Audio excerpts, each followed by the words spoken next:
هذه مؤثرة ابنة مسؤول كبير في الجزائر دارت فيديو راه داير ضجة كبيرة. قالت أنه كاشير بلاط فيه مواد مسرطنة.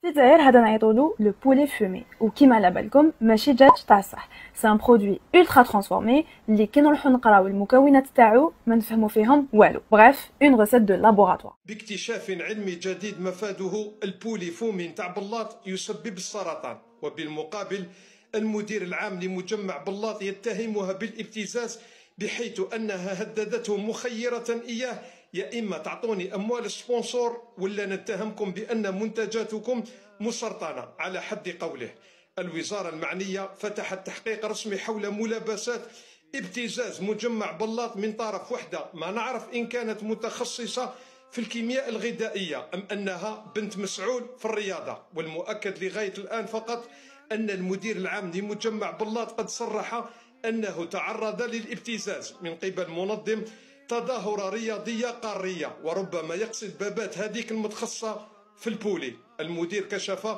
أن منظم التظاهرة استعمل مؤطرة وهي في الأصل ابنته من أجل الترويج إلى معلومات مغلوطة حول سلامة منتجات بلاط، ونحن نقول لهم: يا وين راهي العدالة؟ سلام.